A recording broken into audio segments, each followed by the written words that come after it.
Hello everyone, this is the Alliance of Independent Authors June chat salon about self-publishing with me, Joanna Penn, and Orna Ross. Hi Orna. Hi Joe, hi everyone. Welcome to almost June. Yeah, it is June, like tomorrow or something, like the next day, and it's so scary. We're almost at halfway through the year, and we've got some interesting stuff. I mean, just to be clear, this is the salon where Orna and I basically talk about the things that we found interesting in the indie author world in the last month, and reflect upon those experiences, and in the hope that it will help you on your author journey. So, Orna, tell us what's on your mind at the moment. I just keep coming up this month and for the last while about this whole issue of writers and money, making a living, making a killing, writing fast, writing slow and deep, the contrasting kind of missions and raison d'etre motivations that authors have and where money kind of fits in with that. Now, part of that is that I'm deeply interested at the moment myself because I'm writing books particularly around these topics, but also I find it's coming up for people a lot because I think you're going to talk to this as well. What's happening in the marketing space, in the book marketing and book promotion space has changed so radically, particularly in the last year, that, how people are thinking about that whole thing and how they're approaching it is changing. And people are being forced to think really hard, I think, now about why they're in this and what they want to create out of it. So all that is really kind of swirling around my mind in different ways, and yeah, touch off it in different ways as we go through the chat this evening. Yeah, and I think we'll come back to the marketing, but just on the money and creativity, I was in Venice for the Damien Hirst exhibition. Damien Hirst being one of my favorite living modern artists, and his exhibition was Treasures from the Wreck of the Unbelievable, and it spanned two whole venues in Venice, and it was just jaw-dropping. I mean, I don't say that lightly. I mean, I love art, but it was an exhibition I think I will remember for my whole life because it was so stunning, and the pieces were amazing, the story around it. So, he had video footage of them discovering this wreck at the bottom of the Indian Ocean, bringing up these ancient pieces, whereas actually they're all art, and his factory made them. And it challenges so much of what, like you're talking about, money and art. He is a Picasso, not a Van Gogh. Picasso died worth something like 500 million. You can be a rich artist with a workshop attitude, as in Damien Hirst didn't make all those pieces. He has a workshop that he collaborates with to make them, and he's making hundreds of millions of pounds and dollars. So to me, and it's jaw-droppingly creative and stunning. And I'm like, wow, you can be ambitious, an artist, and make money. And this is the type of message that I like as a businesswoman. But equally, I'm still, next month, hopefully I'll be announcing that I'm going to win an award, for my creative work. And so I struggle with that balance constantly of wanting to create what my muse wants to, and the sort of, well, is money the thing that rewards us for the end goal?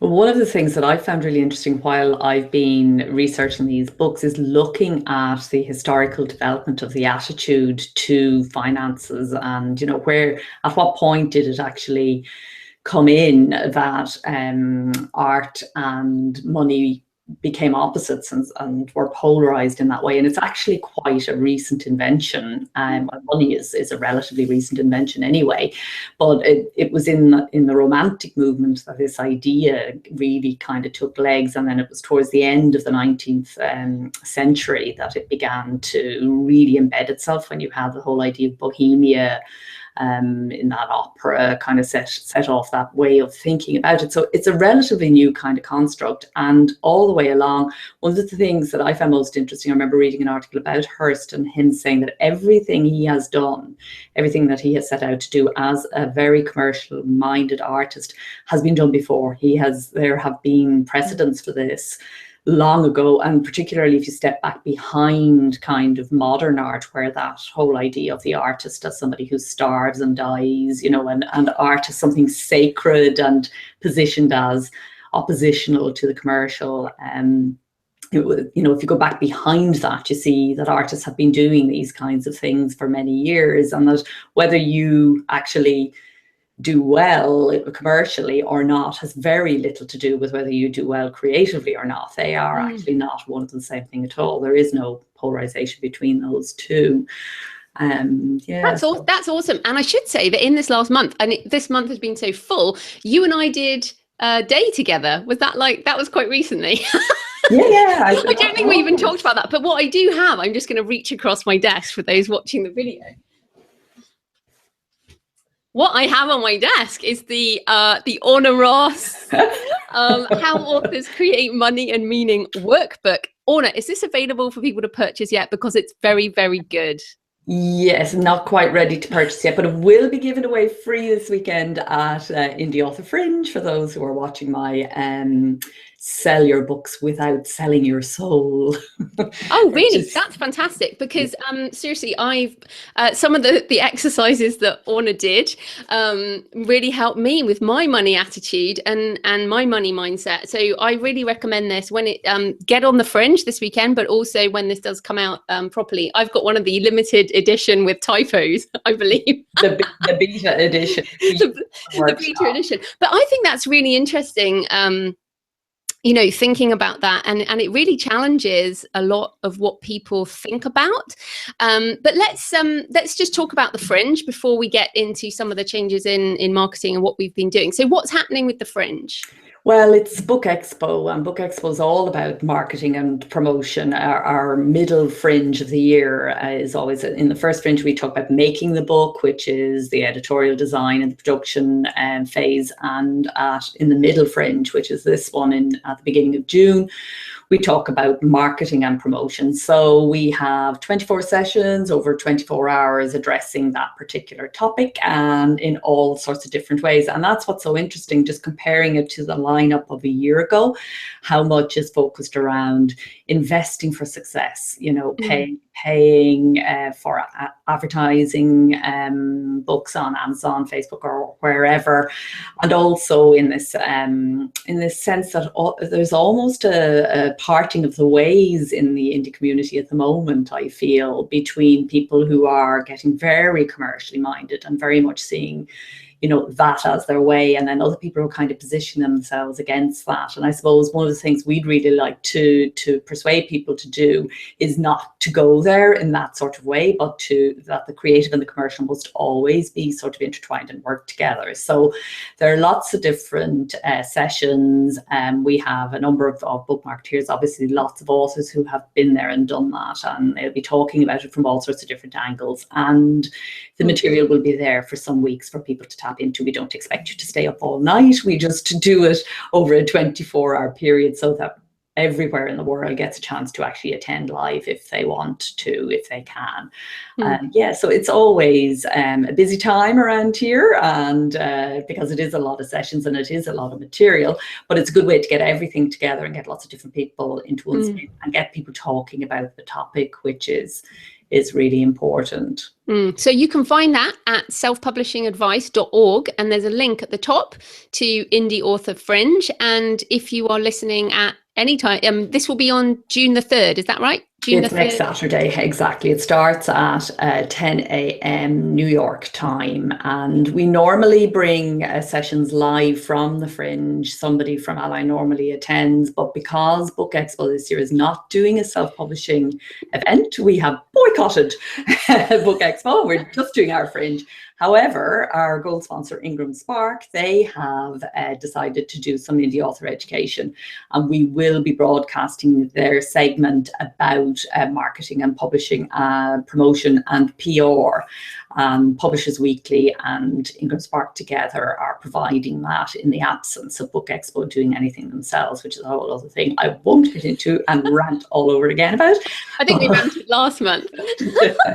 I'm only allowed one rant a month, and I'll be ranting about something else. It's really interesting with IngramSpark. So I spoke at Crime Fest a couple of weeks ago in Bristol, which is obviously for crime readers and authors, and my books were in the bookstore at the festival, and that is because ones I publish now on IngramSpark. So after you harping on about it for years and me joining IngramSpark in January, I was surprised to find 4 of my books in the bookstore, and that's because they can order it for a discount. So that's if people are going to speak at events, then if you publish on IngramSpark, they'll be able to actually get those books, whereas they're unlikely to order them otherwise unless you're some kind of superstar. But also what was good, if I could just say, I saw that picture on Twitter of all your books together, and it looked really, really well. And I'd like to just say also that IngramSpark has been awarded, most surprisingly, an achievement award from the Authors Guild in the US for outstanding contribution to the literary community, which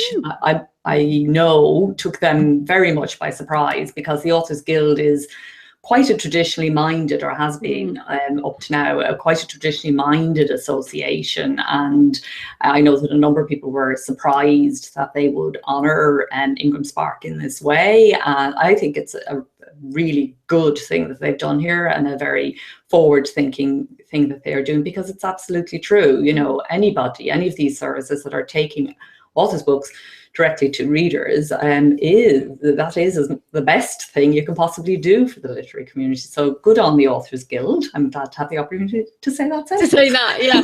And just going back to Crime Fest, I was on a panel in the afternoon. They do have an indie panel, but I was on a panel where my route to publishing was not even discussed or mentioned or written anywhere. So I was just there with other authors talking about my crime thrillers. So that is a good sign. And mentioning that because Opening Up to Indie Authors, which is a campaign but was also a book title, is being split into 2, isn't it? So you're going to re-release, the Alliance is re-releasing. Tell me the title, because it's so awesome.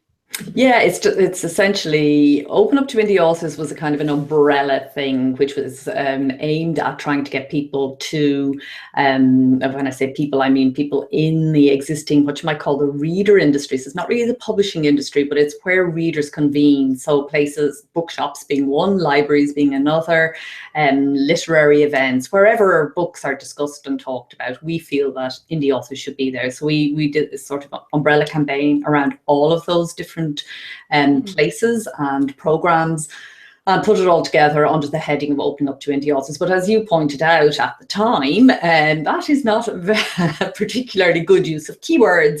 And so it doesn't get found by indies who are, for example, looking at how do I get my book into bookstores. So we are now splitting out the various different parts of it into shorter texts. And the first one is coming. Debbie Young has been working hard on it, and we have been waiting for some developments actually in IngramSpark to release it. And so it will be released within the next few weeks, and it's called How to Get Your Books into Bookstores. Yeah, which is fantastic. And I think, and I read it at the time and was like, this is amazing. This needs a better title. So I'm really glad that's happening, which is awesome. The other thing that's happened that's kind of related to print is the Amazon buy button, which a lot of people have been talking about. The Amazon, like everything else on the store. So this is what was interesting, is that they've been doing it a special deal for publishers. Clearly something ran out, and now it's following the rest of their buy button algorithms, which essentially that little buy button on the right hand side for print books will be given, or assigned by the algorithm to whichever delivers the best value to the customer, which might not be the original publisher of the book. And there's been this massive outcry by the Authors Guild and a whole load of traditionally published authors going, Amazon is breaking authors. But I want to say that if people are selling books cheaper, that's most likely, especially these 1p books, it's most likely because of the remainders system that publishing has, where if things don't sell during launch month, they might sell off a whole, ton of books for like 1p a book to, and you see this in Australia and New Zealand, these second stores where they ship British editions to Australia and on-sell them because they bought them on remainder. Now that's what's happening. So what do you think the impact on the publishing ecosystem will be? Will they stop with all this silly big print run business and move to print on demand in order to take those buttons back? Or what do you think?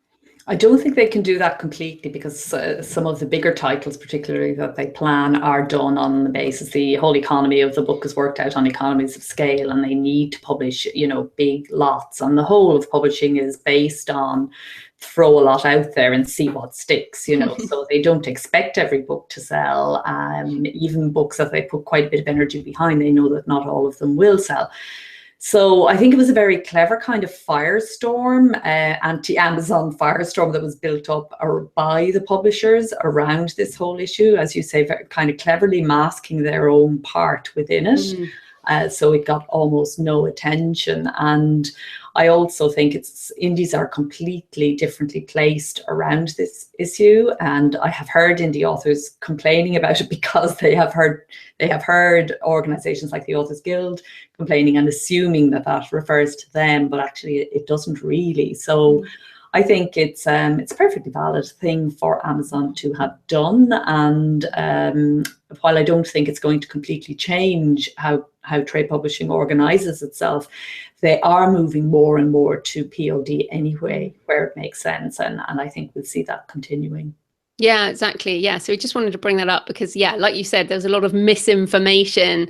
And that, I think that's probably an overarching message. Like Jane Friedman put a blog post up, I think. And Thad McElroy on the Future of Publishing today have rounded up a whole load of stuff. Sam Missingham has put stuff on the UK Bookseller saying, like, we've got to stop with this overarching misinformation and patting ourselves on the back for print is dead, and actually looking more at the truth behind some of the press that's come out. Jane Friedman, who's in America, was like, you can't take at face value everything that the industry puts out.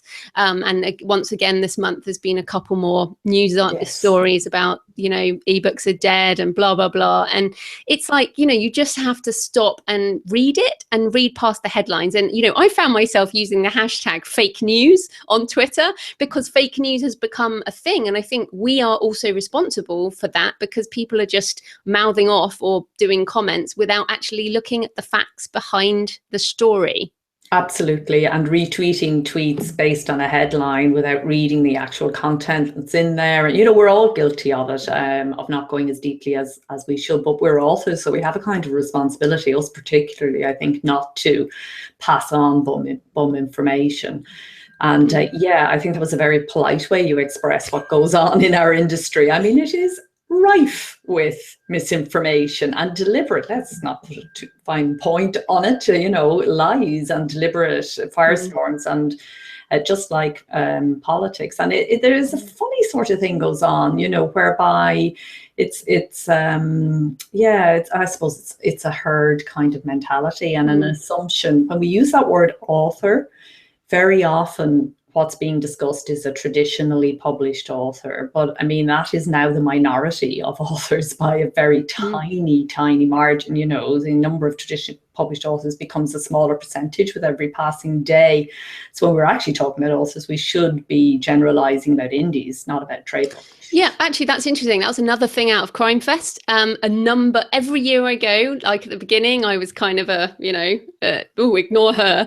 And now I was talking to some pretty big names in the crime industry in Britain about them going hybrid. So most of them having sold UK Commonwealth, but want to self-publish in America, or having sold America, wanting to self-publish in the UK. So that was really interesting. And I was joking with some of the people there and saying, look, instead of this early Sunday morning the indie author alternative panel, we need to have like the superstars of hybrid panel with some of these big name authors who at the moment are keeping it quiet. Like they're not talking about it too much in public because they obviously still feel a stigma. And at some of the literary conferences, let's say the Oxford Literary Festival or Harrogate or Edinburgh, they are out let's say Hay, which is just this week, and this is again in Britain, are quite snobby. So I can see why. I think there is that, though. I think that's actually shrinking among writers themselves. I think one of the reasons that they're not talking about it, and I think this is a big reason for a lot of people, is that they are protecting publishing. They're protecting people who have looked after them for years and with whom they are now probably good friends, and, you know, and they don't want to actually tell the truth because they feel it will be in some way disloyal to their publisher. Yeah, no, fair enough. Okay, so what else do we have on our list? So one of the big things I wanted to sort of mention, I had a couple of big things. I've loads of big things. I have so many things going on. You know, I love my job, but I am knackered because I've spent like over a month now rewriting and working on how to market a book, the 3rd edition. Now, I thought this was going to be a simple update, but the last edition was in 2014, and before I uploaded the 2nd edition over the top of the 1st because it wasn't that different. I'm actually pulling the 2nd edition from the market and publishing an entirely new book. Some of it is carrying over, but so much has changed since 2014, not just in the market, but also my own opinion of things.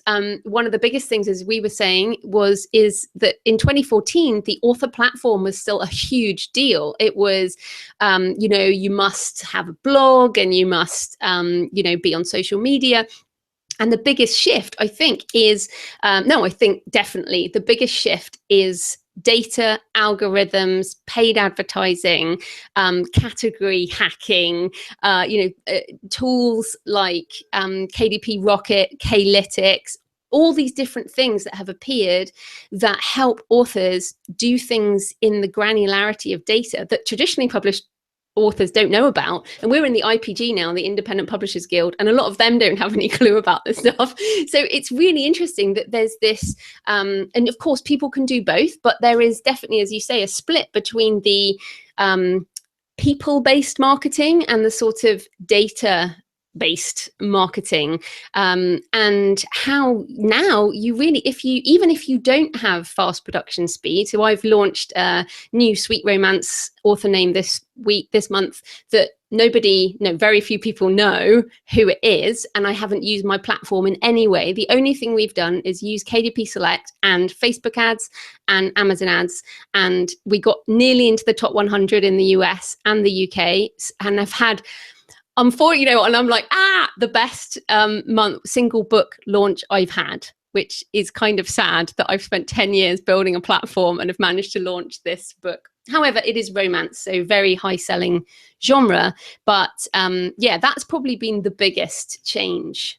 Absolutely. It's a huge change. And we too, every year, we're in the middle of upgrading our editions too. So we mentioned the Open Up to Indie Authors one there a moment ago, but also our Choosing a Self-Publishing Service, which is all about, you know, a self-publishing service being everything from KDP to a full package service and everything in between that an author might want or need.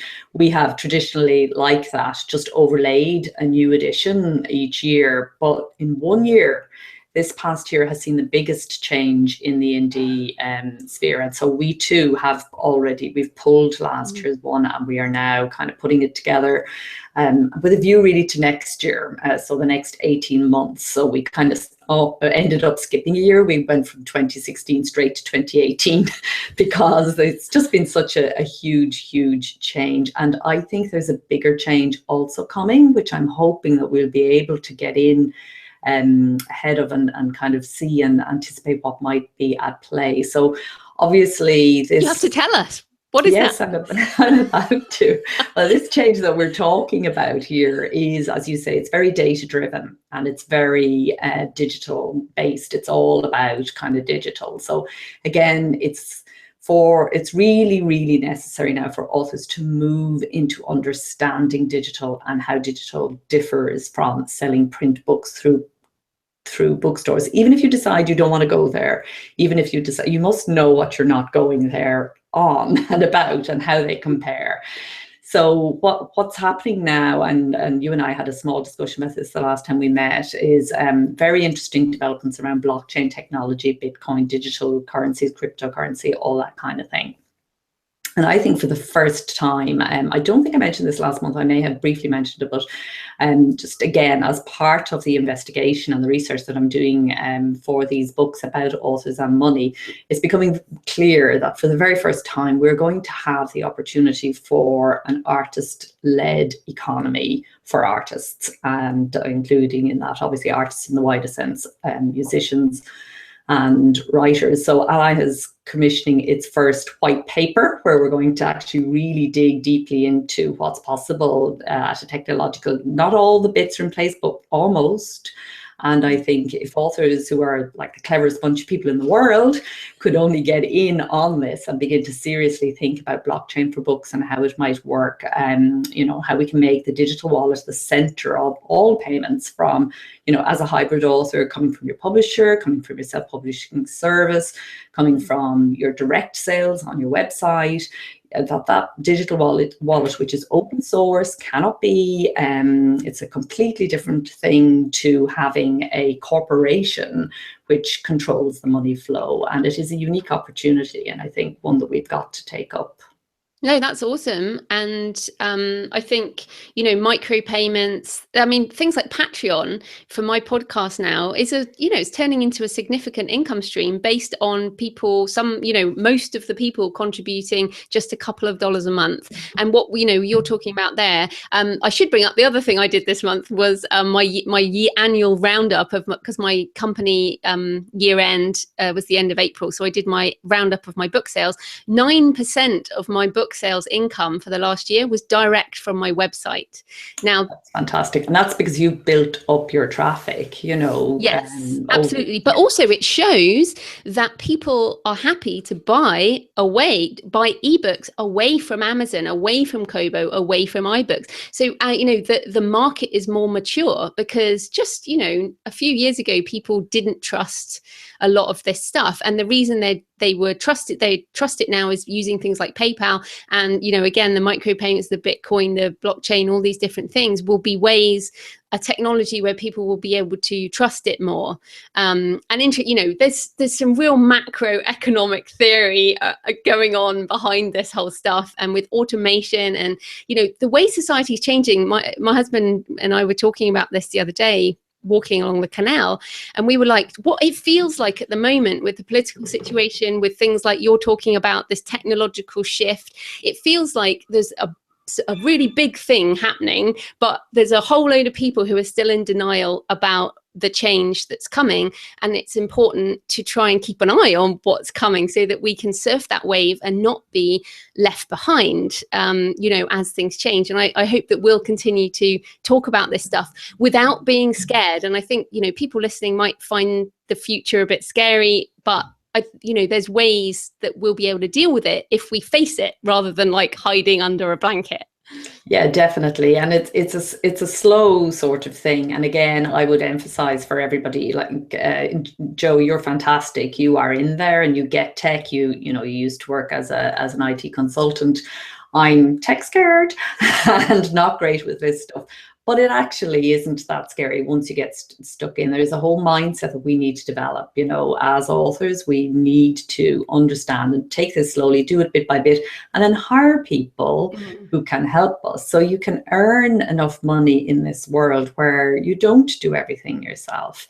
And you can actually, it's not difficult once you know how, if you begin to go there. But if you just don't go there at all, you are going to be left behind, without a doubt. So it is something to keep an eye on. The music industry is a little bit further along than we are, and I'm going to be doing an interview next month in June with somebody I've admired for a very long time in this area, Imogen Heap. She's a Grammy Award-winning musician, but she has a huge interest in blockchain for music and has developed a project called Mycelia. So I'm going to be quizzing her all about that and seeing what we can learn from what they've done and adapt it over to some degree, or probably expand and develop it in a different way for the books world. So it's coming, and it's coming very fast. And rather than seeing it as something to be afraid of, let's see it as something that we rush and grab and make sure that we do kind of take hold of it, because it's just, without the tech,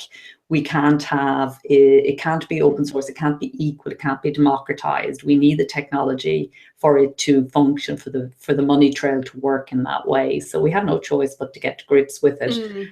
And it isn't that difficult, actually. No, if you and can write a book, you can do this stuff. Yeah, exactly. And I think that's another point. I mean, we've like websites 10 years ago, you had to code things, and then WordPress came along, and then, you know, typewriters, and then computers, and the tools that have arisen in the last couple of years, like I mentioned, like KDP Rocket for keywords, or, you know, Klytics for analyzing categories. I mean, oh, and this is you can action this right now tip. You are now allowed 10 categories on Amazon. If people didn't know this, I mean, and I hadn't actually revisited my categories for years, which is awful to say, but, you know, like How to Market a Book, I just had left it as it was, even though it was a marketing book. And I've just, of course, you have to do this through Amazon Author Central. You still get 2 categories on the KDP dashboard, and you can get into other categories through keywords, but you can also email them through Amazon Author Central and get in 10 categories. So, and there are new categories added all the time. That's the other thing. When I went to look at them, even as I was looking,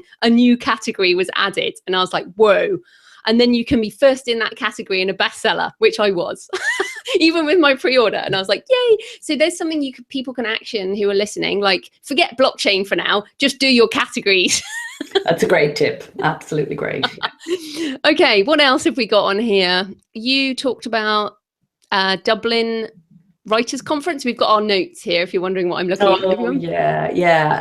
I just wanted to mention, because again, it's about that thing of somebody who's bringing it together in a way that we don't see enough of. So, you know, you and I go to a lot of conferences, and they seem to fall into either they're all about self-publishing and the business of books, or they're all about the craft and the old kind of way, and, you know, agents and publishers, and there seems to be nothing in between. So I just wanted to kind of give a shout out. I'm going to speak at, and it being Dublin, of course, slightly biased here, going to the Dublin Writers Conference at the end of June on the 25th. And what I love about this conference, and why I was kind of persuaded to go, was it's bringing craft and business together. It's bringing trade and indie together in a way that really works, you know. So usually when you bring trade and indie together, the conference is mostly a trade-minded conference that has tagged on a bit, a self-publishing stream, or a couple of self-publishing bits for the trade authors who have never heard of self-publishing. And so the education's at a very low level. What's happening here is people are being approached like everybody as an author who would be considering all of it. So rights are treated in a rights kind of minded way. Craft is there for everybody to kind of avail of. And then there's lots of the business stuff as well. And also a good smattering of the stuff around how you would use a trade publisher, and, you know, what circumstances you would and you wouldn't. So I think it's going to be a very interesting conference, and I'm looking forward to it very much. And shout out to Lawrence O'Brien, who's also an Ally Partner member, who is organising it.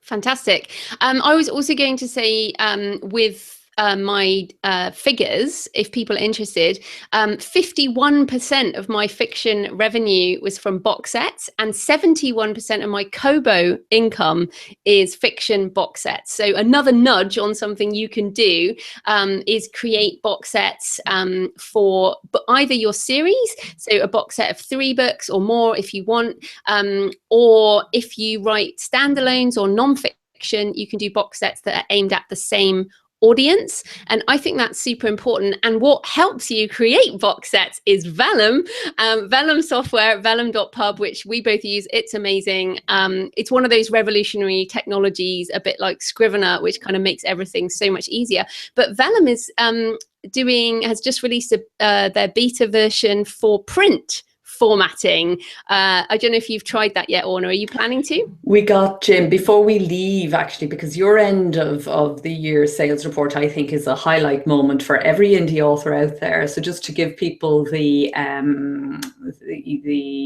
link, it's thecreativepen.com.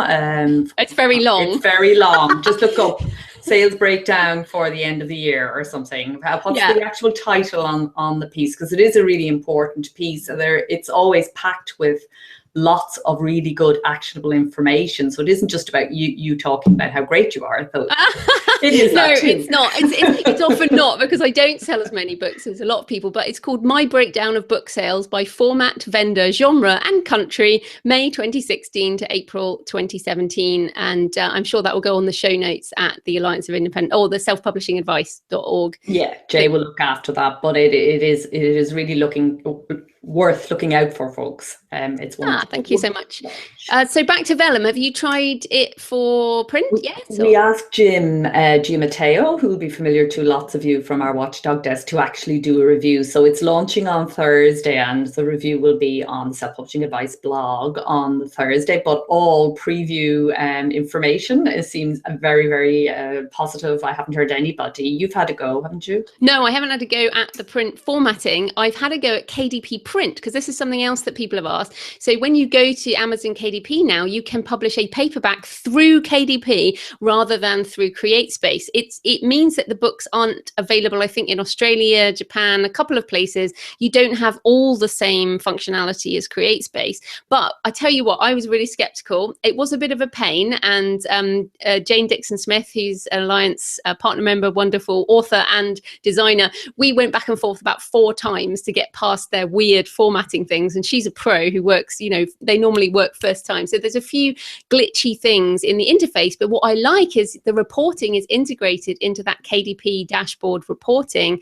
And if you use Get Book Report, that's the thing, isn't it? The plugin that goes on the top of KDP, it integrates into that. So I really like having the reporting in one place, because let's face it, most of us look at our KDP dashboard more often than we do CreateSpace or Ingram print sales. So to have it in the same place is super useful, and that means that I will probably do more print through KDP Print. And I like having someone doing my print professionally, but I probably will have a go with Vellum Print just to have a go. Oh, and I should say another thing. Here's another little tip on print. I've got all these print books as someone who's so digital. Look at this.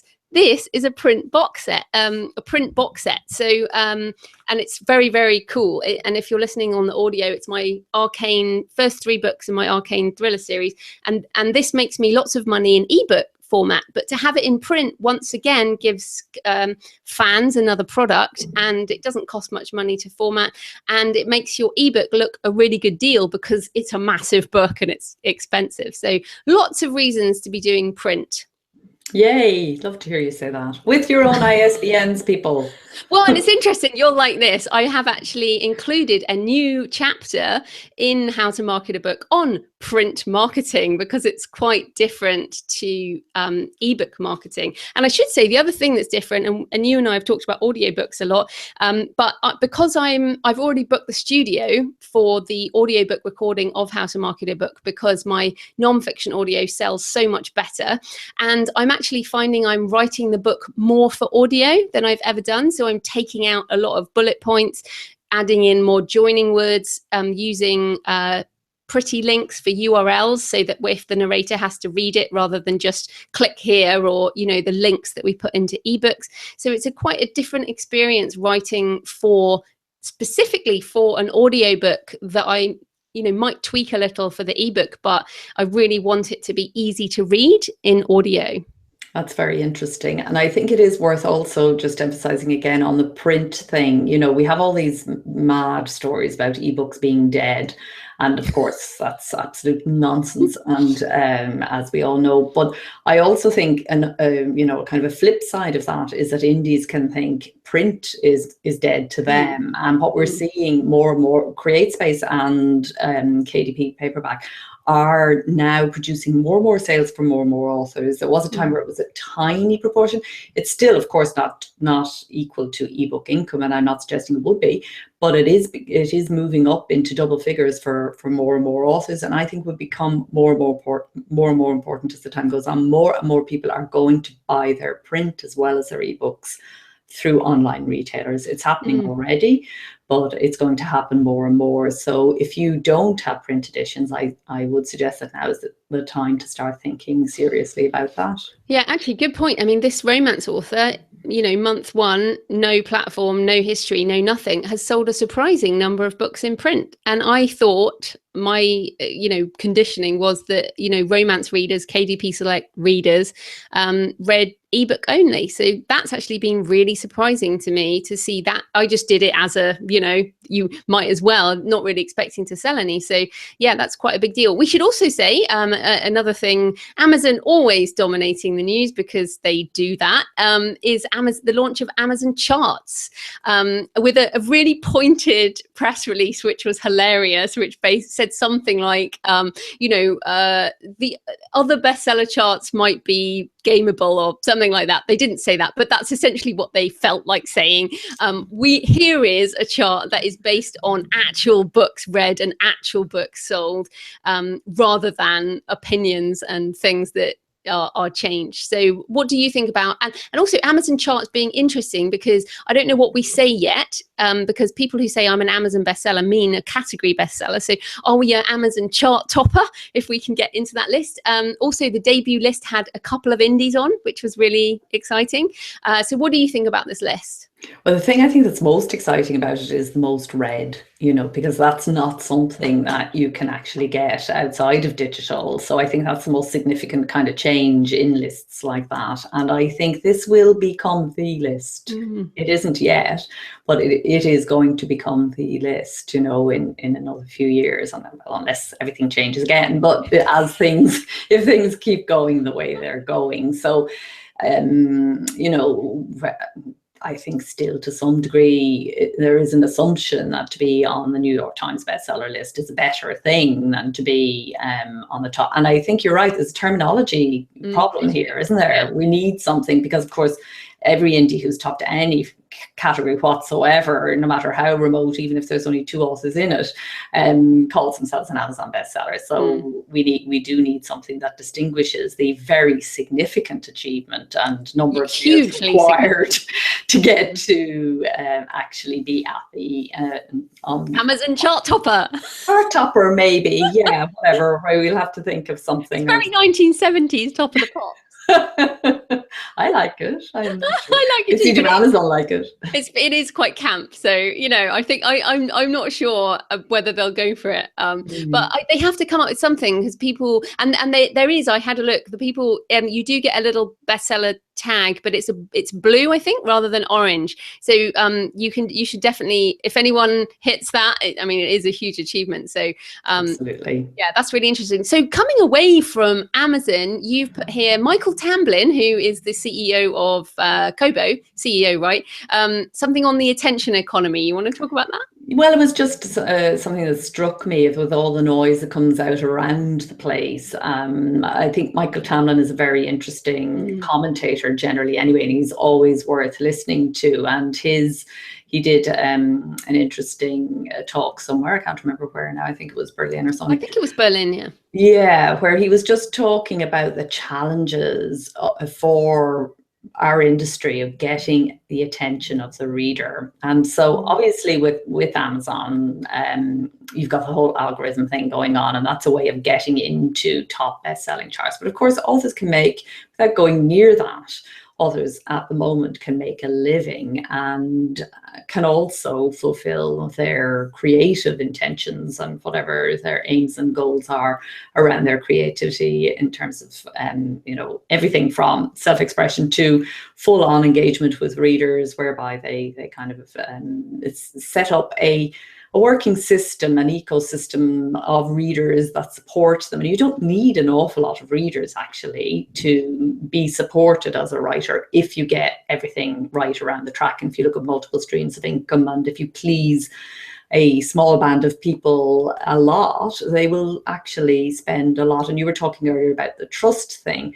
I think readers are very much conditioned to trust the writers that they love to read. Just, when you fall in love with a writer, you would do anything for them. Certainly, when I think of the writers that I love, that's how I feel. You already have this very warm and engaged, imaginative connection. And so it's a very positive thing, and it's something that you can it can be a really lovely symbiosis when it works, authors and readers together, and that can happen far away from the kind of the bestseller economy, if you like.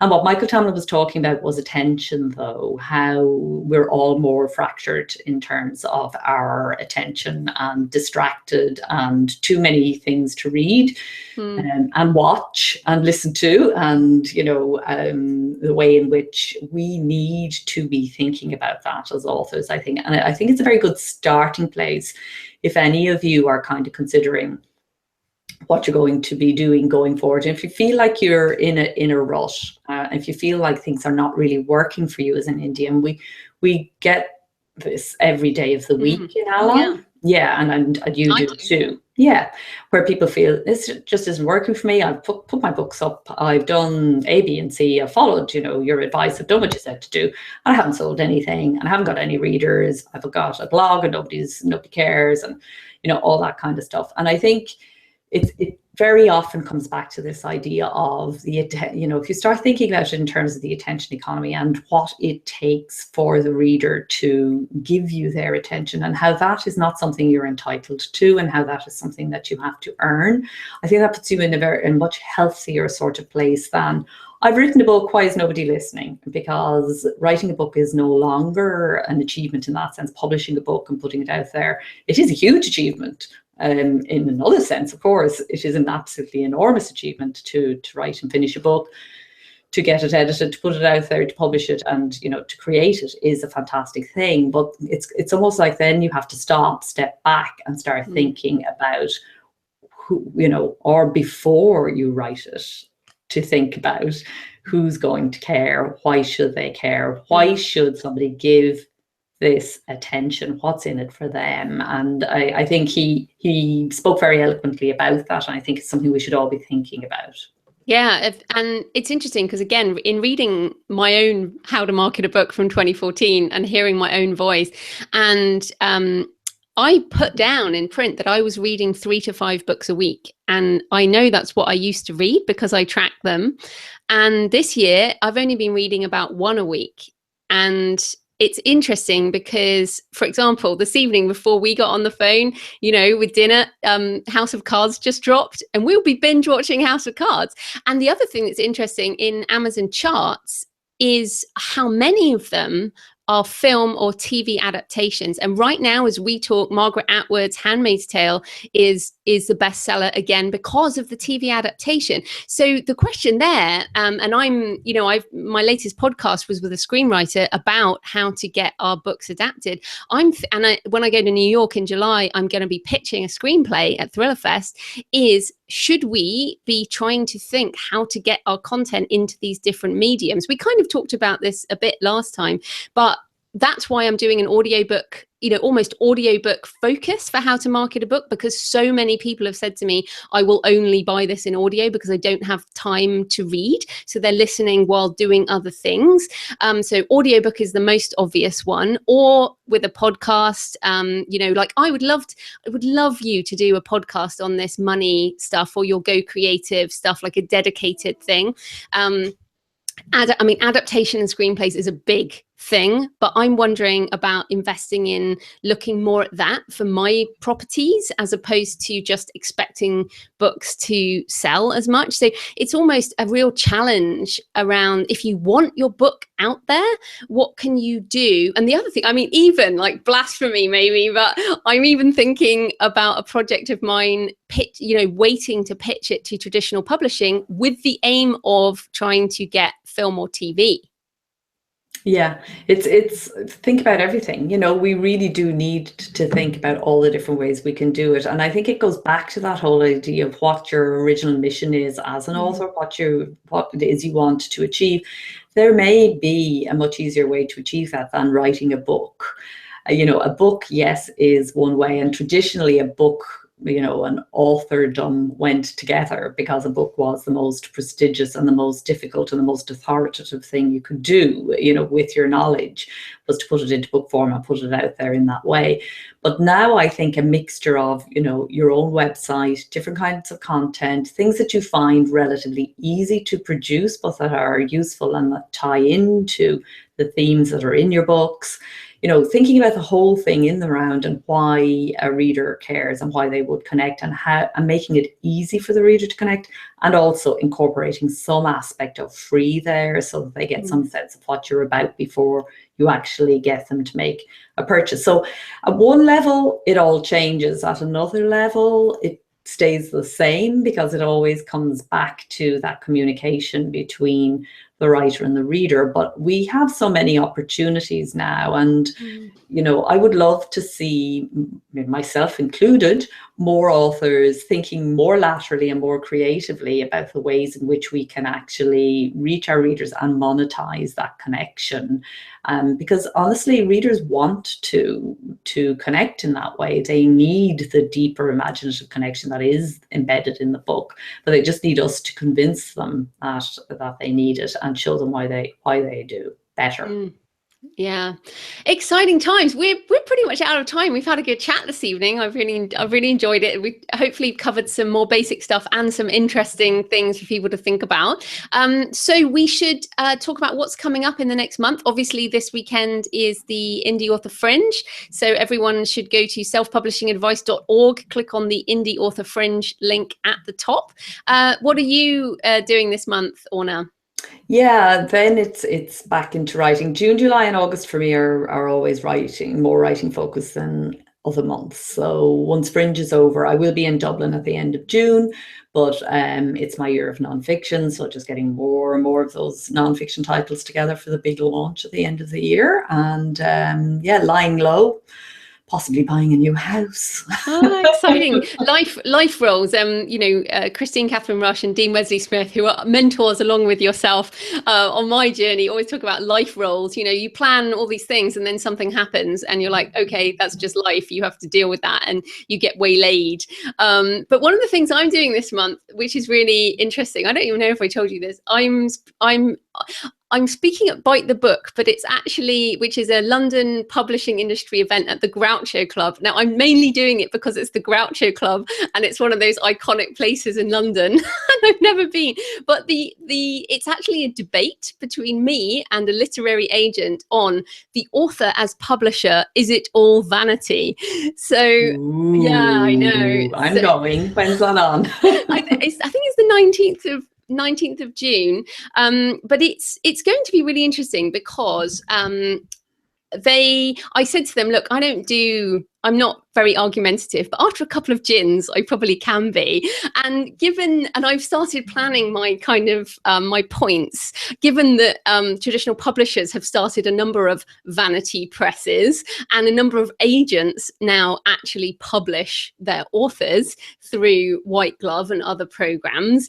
And that really the ultimate vanity is wanting a publisher symbol on the spine of your book. Like you want to be published by Penguin, not that you just want to sell to readers. So I think I've got quite a strong angle coming in. So I might find myself getting a little bit argumentative. But yes, Groucho Club coming up. Fun. I'll definitely be there for that one. This month. I'll find the date while you say what else you're doing this month or something else useful. Well, as I said, a highlight for me is going to be talking to Imogen Heap. And I'd love some of you to come along with your questions for that, because she is so interesting. So she'll be doing a short presentation about Mycelia for Music, which is her project where she and a number of other creatives are investigating the possibilities around digital wallets and, artist-led earning and what has happened already in the music industry and ways in which publishing might either follow suit or do things differently. My sense is that there are more opportunities in publishing than there are in music. Oh, yeah. Because it's so much gone, in music it's so much gone the route of, the live event is going to pay for it, whereas,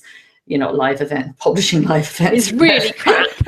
They're never going to pay for anything unless you've got, some kind of rah-rah, inspirational, motivational speaker with 3,000 people in the room setting fire to fivers or something.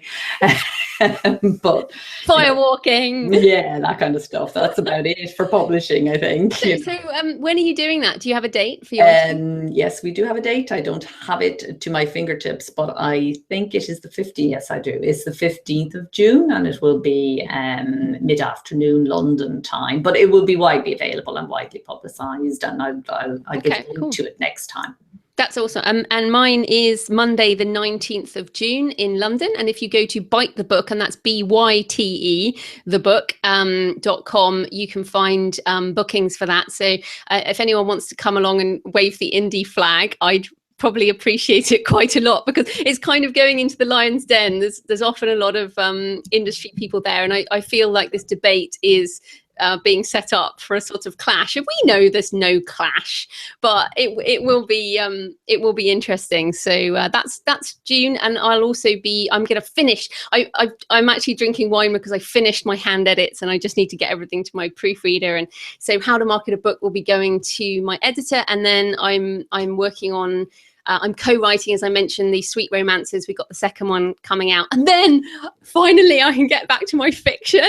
Oh, that's great! Yeah, it's been I'm too long. excited because I did a draft outline for this new series that I have in my head in February, and then New Orleans happened, and then all these other things happened, and I'm desperate to get back to it. So, like you, June, July, August is a really good time for getting work done, school holidays and lots of things, quieting down. So yeah, looking forward to this month. So our next chat then will be Tuesday, 27th of June, 2017 at same time. So hopefully everyone can join us then. And in the meantime, go to the Fringe. Yeah, see you at the Fringe. Maybe see some of you in Dublin, but see you online for sure. Okay, thanks, Jo. Bye. Bye, everyone.